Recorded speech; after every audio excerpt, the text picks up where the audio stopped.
Donc nous allons corriger l'exercice 3 de la feuille d'exercice chapitre 12 sur la notion de quantité de matière. Cet exercice est un exercice qui est corrigé dans votre manuel, le livre scolaire, comme dans tout manuel de physique-chimie. Il y a des exercices qui sont entièrement corrigés et dont la correction est détaillée. Ça vous permet de travailler en autonomie. Donc je vous invite à les regarder pour chaque chapitre correspondant pour vous permettre de progresser. Dans cet exercice, on présente la composition de deux ions de la mer Méditerranée, l'ion chlorure dont on donne sa concentration ici, 21,40 g par litre, et l'ion magnésium Mg2+, dont on donne sa concentration 1,295 g par litre. On nous dit que le chlorure de magnésium est un soluté, c'est-à-dire un solide qu'on peut dissoudre dans un liquide, qui est reconnu notamment pour son action relaxante. On nous demande d'abord combien compte-t-on d'ion chlorure dans 1 litre d'eau de mer. Donc, en données en dessous, on a, donc pour différents types d'ions, notamment l'ion chlorure, on a donc la masse, ici 5,89, qu'il faut multiplier par 10 puissance moins 26 kg. Si on veut le nombre d'entités, on prend la masse totale, ici 21,40 grammes, puisqu'on travaille avec 1 litre de solution, qu'on convertit en kilogrammes, soit on multiplie par fois 10 puissance moins 3, soit on déplace, ici, on déplace la virgule comme il le faut, 21,40, on déplace la virgule, donc au départ elle est ici, on la déplace une fois, deux fois, trois fois vers la gauche, et on divise par la masse d'un ion chlorure, 5,89 fois 10 puissance moins 26. On trouve 3,63 fois 10 puissance 23 d'ion chlorure. On fait exactement le même calcul pour les ions magnésium. Donc pour 1 litre de solution, on a 1,295 g d'ion magnésium. On le convertit en kilogrammes, on décale la virgule une fois, deux fois, trois fois vers la gauche. On divise par la masse d'une entité, 4,04 fois 10 puissance moins 26 kg, et on trouve 3,20 fois 10 puissance 22 ion magnésium dans 1 litre de solution. On nous demande dans la question 3 d'en déduire les quantités de matière correspondantes. Il faut appliquer la formule qu'on a vue dans le cours. La quantité de matière en ion chlorure, c'est le nombre d'ion chlorure divisé par le nombre d'éléments qu'on met dans un paquet. Un paquet, on a dit que c'était 6,02 fois 10 puissance 23 entités. Ici, le mot entité correspond à ion chlorure Cl-.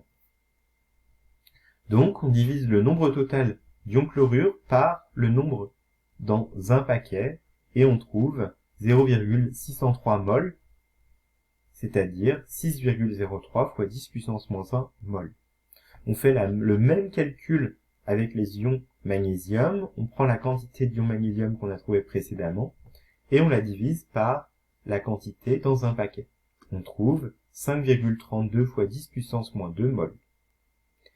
Dans la question 4, on nous demande si la présence de ces deux espèces, uniquement, elle assure l'électroneutralité de la solution.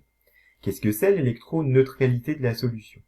Une solution, quelle qu'elle soit, elle est électriquement neutre. C'est-à-dire qu'on a autant de particules d'ions chargées positivement que d'ions chargés négativement. Dans l'exemple ici, l'ion chlorure Cl- contient une seule charge négative, alors que l'ion magnésium Mg2+, comporte deux charges positives. Donc, chaque ion chlorure porte une charge négative. Il y a donc 0,603 mol de charge négative. Chaque ion Mg2+, porte deux charges positives. Il y a donc deux fois la quantité d'ion de matière, donc d'ion magnésium 5,32 fois 10 puissance moins 2 mol de charge positive, ce qui correspond à 0,106 mol de charge positive. Donc on voit qu'on a beaucoup plus, 6 fois plus environ, de charge négative que de charge positive. Donc avec ces deux ions uniquement, l'électroneutralité de la solution n'est pas assurée. Maintenant, on a bien dit que la constitution de l'eau qui était présentée était que partielle. C'est-à-dire qu'il y a d'autres ions qui sont présents et qui, eux, si on fait le bilan global, assure l'électroneutralité de notre solution. Donc, comment expliquer cela? Eh bien, c'est ce que je viens de dire. Le document présente une composition partielle en sels minéraux.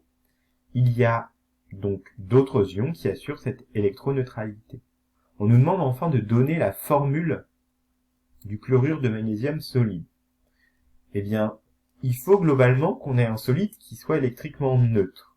On voit qu'un ion magnésium comporte 2 charges positives et qu'un ion chlorure comporte une charge négative. Donc, pour un ion magnésium, il va falloir qu'on ait 2 ions chlorure. Ce qu'on va écrire sous cette forme-là, MgCl2, ce qui signifie qu'on a un élément magnésium et on va avoir 2 éléments chlore. Et si on fait l'étude avec les ions, ça donne donc un ion Mg2+, donc 2 charges positives, et 2 ions Cl-, c'est-à-dire 2 charges négatives. 2 charges négatives et 2 charges positives, on est bien sur un solide qui est électriquement neutre. Je vous remercie de votre attention.